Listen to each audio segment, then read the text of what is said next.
Debat akan dimulai dalam 3, 2, 1. Baik, terima kasih Dewan Juri yang terhormat. Perkenalkan, nama saya Reza Gunawan sebagai tim kontra. Di sini saya akan menyampaikan beberapa argumentasi mengenai mosi perdebatan kita pada kali ini yang berjudul pejabat pemerintah dilarang menggunakan media sosial atau influencer dalam mensosialisasikan kebijakannya. Pertama-tama saya akan memberikan saran kepada tim pemerintah. Jika pemerintah hanya mengandalkan diskusi atau penyuluhan yang dilakukan oleh lembaga-lembaga pemerintah itu sendiri, tanpa ada penyebarluasan informasi yang menyuruh pada inti dari kebijakan politik, itu tidak akan dapat diambil karena hal itu tidak akan dapat disampaikan secara luas. Karena pada kenyataannya masyarakat Indonesia lebih akan mendengarkan kepada orang yang mereka ikuti, yang di sini yaitu sebagai influencer. Influencer dianggap sebagai orang yang memiliki cara tersendiri dalam memberikan suatu informasi kepada masyarakat. Dan juga kita sekarang berada di era 4.0, di mana penggunaan internet atau sosial media sudah menyebar ke seluruh pelosok wilayah Indonesia, sehingga jika kita menggunakan influencer, maka itu akan sangat efektif dalam menyebarluaskan informasi yang dibuat oleh pemerintah itu sendiri. Contohnya dalam penanganan kasus COVID-19, pemerintah meminta Raffi Ahmad untuk melakukan suntik vaksin bersama Presiden. Hal itu tentu saja menjadi trending topik di Twitter, sehingga banyak masyarakat yang mencari tahu apakah suntik COVID-19 itu benar-benar aman atau tidak, karena mereka melihat salah satu penggemar mereka yaitu Raffi Ahmad telah melakukan vaksinasi, sehingga mereka mencoba mencari tahu kenapa influencernya melakukan hal itu.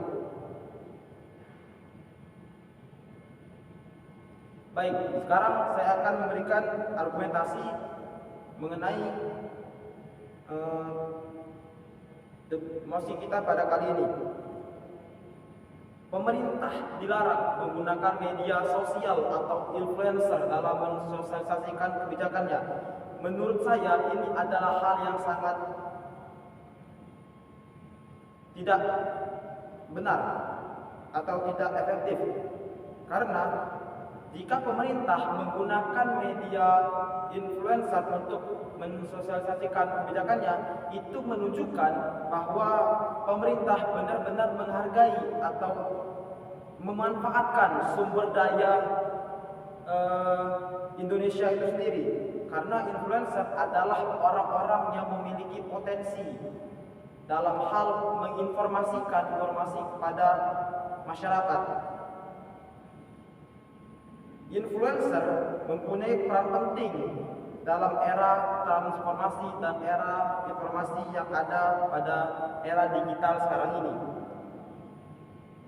Influencer sebagai ujung tombak pengawas opini, karena influencer telah memiliki banyak pengikut, sehingga pengikut yang banyak tersebut akan mengikuti atau menerapkan apa yang telah diinformasikan kepada mereka yang dilakukan oleh influencer itu sendiri. Ketika pemerintah menyampaikan kebijakan melalui influencer,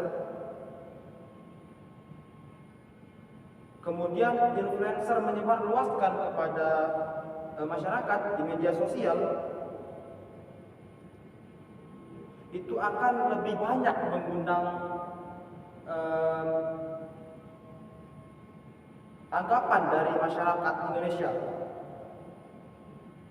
sehingga mereka akan mencoba mencari tahu apa kebijakan pemerintah yang akan diterapkan kepada mereka, karena mereka telah melihat influencer atau orang yang mereka gemari telah menyinggung atau membahas tentang kebijakan pemerintah itu sendiri.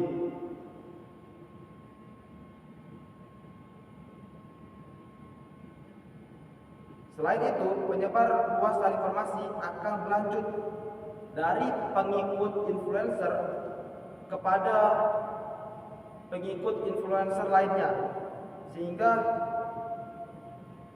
kebijakan pemerintah yang membutuhkan waktu yang sangat cepat, membutuhkan waktu yang sesingkat-singkatnya dalam menyebarluaskan, itu akan bisa terjadi jika dengan bantuan influencer. Karena dengan bantuan pengikut yang banyak atau penggemar yang banyak, itu akan membuat suatu berita yang sangat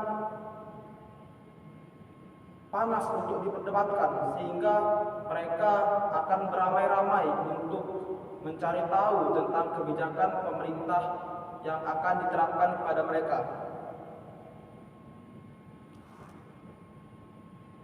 Sederhananya, media sosial menawarkan kesempatan untuk mendapatkan informasi dan mengumpulkan wawasan secara real time.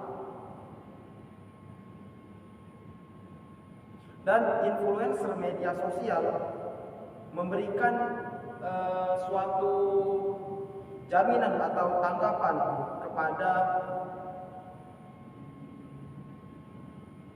kepada kebijakan pemerintah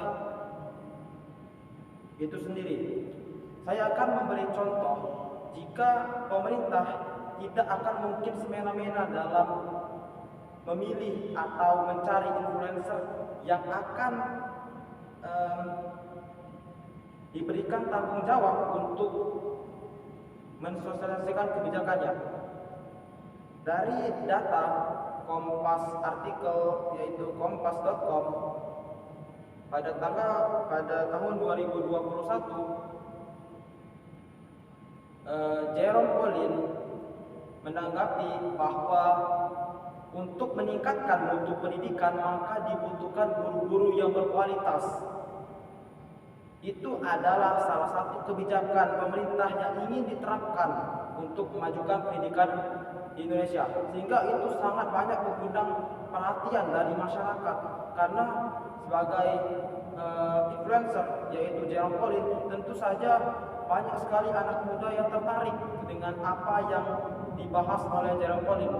Jerome Pauline adalah seorang influencer yang benar-benar berkompeten di bidang pendidikan, sehingga pemerintah tidak mungkin akan salah dalam memilih influencer yang akan diberi tanggung jawab tersebut.